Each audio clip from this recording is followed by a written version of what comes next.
Oke, selamat siang. Jadi pertanyaan biasanya lah bagi kawan-kawan yang baru beli senapan angin, masih dalam kondisi terpisah, bisa, sudah berakit bisa. Kalau seperti yang kita jual, ini dalam kondisi sudah kita rakit, siap pakai, siap tembak. Nah, siap pakai, siap tembak, teleskop sudah kita pasang, peredam sudah kita pasang, akurasi sudah kita setting, peluru sudah kita pilihkan. Tapi bagi kawan-kawan yang belum pernah beli senapan, habis itu beli di online umpamanya, yang dapat popor dikirim orang sama senapan terpisah, bahkan kadang-kadang dalam kondisi angin kosong, jangan panik. Jangan panik. Nah, yang penting kita tahu kelengkapan yang akan dipergunakan di senapan itu adalah terdiri dari senapan, popor, teleskop, dan alat penunjang seperti peredam. Nah, ini peredam, ini penunjang agar suara senapan itu lebih senyap. Kemudian ada magazin di sini nantinya dipasang. Ini untuk mendukung, mempermudah kita menembak. Nah, jadi kalau sudah menerima senapan, artinya kadang-kadang kan ada yang belum disetting, ada yang belum pakai teleskop. Kawan-kawan cari aja kawan di tempat kawan-kawan yang punya kawan punya senapan.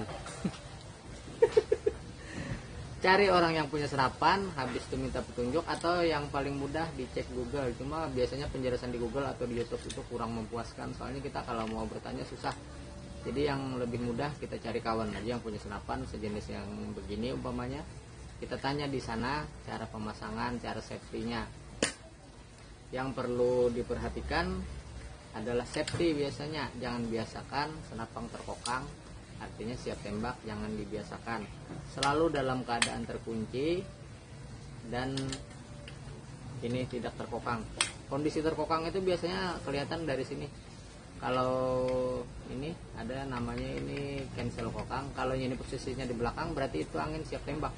Kalau posisi di depan berarti dia aman. Nah, kalau ada juga kawan-kawan yang belinya ini tidak punya teman menembak yang sudah punya senapan ini di tempat kawan-kawan, bisa aja di Google. Cara pertama yang perlu diketik mungkin di Google ya, cara setting senapan PCP pokoknya. Habis itu cara setting teleskop.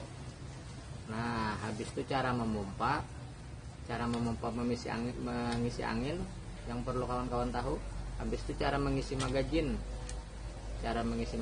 kemudian cara memasang peredam yang benar. Habis itu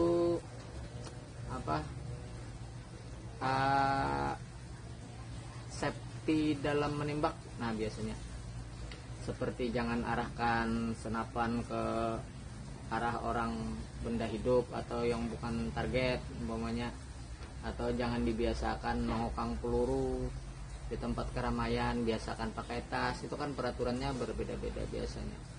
Nah, kalaunya di tempat umum senapan ini diperlakukan seperti apa, itu harus kita pahami.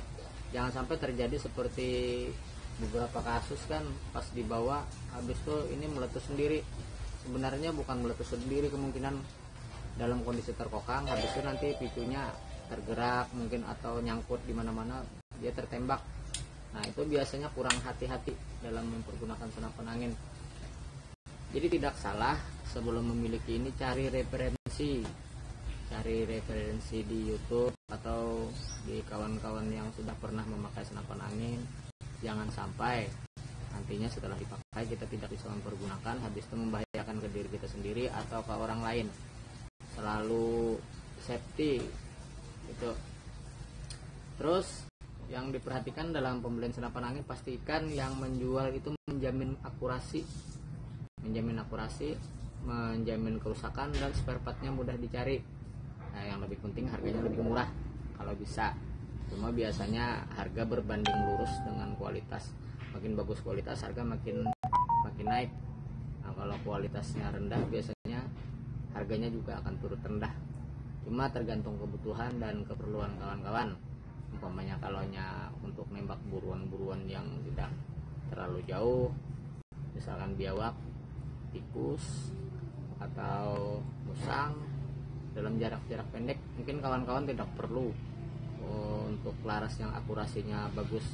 Kalau untuk tembakan burung yang jarak 50, 60, 70 mungkin kawan-kawan harus lebih teliti memilih senapan dan sellernya, pastikan akurasinya terjamin, dan itu nantinya akan mempermudah kawan-kawan dalam tahap penyetingan. Jadi tidak sampai nanti pusing beli peluru segini, beli peluru segitu, nyatanya pas dipasang di senapan angin dia tidak cocok. Nah itu pemborosan.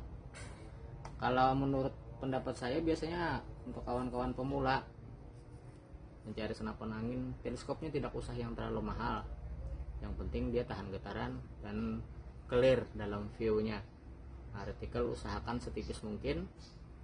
Nanti di video-video saya yang lain ada cara mengakali teleskop murah ini supaya tahan getaran. Nah habis itu nantinya kalau peredam tidak bisa beli yang mahal, biar aja beli yang murah-murah. Nanti ada juga triknya supaya peredam ini tetap lurus sama laras, ada cara-cara tersendiri. Nah, yang penting pelajari perlahan. Kalau sudah hobi, pelajari betul-betul supaya jangan salah dalam penggunaan, salah penafsiran juga nantinya yang mengakibatkan pengeluaran tidak terkontrol dan hasil tidak memuaskan. Nah, di tempat saya kayak jual jenis-jenis begini, cuma saya sekalian setting, sekalian servis juga. Kalau untuk ini akan dikirim ke Dadahub. Kawan kita di Dadahub pesan ini background saya jual di 3,5 juta sudah siap pakai, kondisi baru 3,5 juta siap pakai, termasuk magazin sama tasnya, sama jangan lupa akurasinya, itu yang penting. Bagi kawan-kawan juga yang di dalam wilayah Kalimantan Selatan bisa saja menghubungi nomor saya, nanti di deskripsi kadang saya suka tempelkan, atau di profil saya, atau kalau bingung juga silahkan cek aja di Google, cari aja Satria Bertopi Purun, mungkin ada di Facebook, nanti saya ada di Instagram, cuma di TikTok nggak ada. Habis itu di YouTube juga ada. Nomor saya sama 0856 5192 1574. Nah, saya biasanya upload konten-konten yang ya sejenis beginilah. Saya kurang memperhatikan video-video yang tersusun atau harus begini harus begitu. Saya kalau upload video tinggal saya bicara, soalnya saya hanya untuk konsumen biasanya yang saya utamakan. Saya biasanya menyervis ini umpamanya, atau menyervis ini, itu sebenarnya untuk konsumen. Pas dia beli kan keadaannya nanti sampai berapa bulan mungkin ada kerusakan, dia tinggal ngikutin video saya di YouTube, dia servis sendiri kalau lokasinya jauh dari tukang servis. Nah itu kawan-kawan, jadi bukan mengejar monetisasi di YouTube, tapi kalau umpamanya suatu saat dapat monetisasi, tanggap itu nilai lebih. Nah itu kawan-kawan, terima kasih sudah menonton, silahkan bagikan bila bermanfaat. Assalamualaikum warahmatullahi wabarakatuh.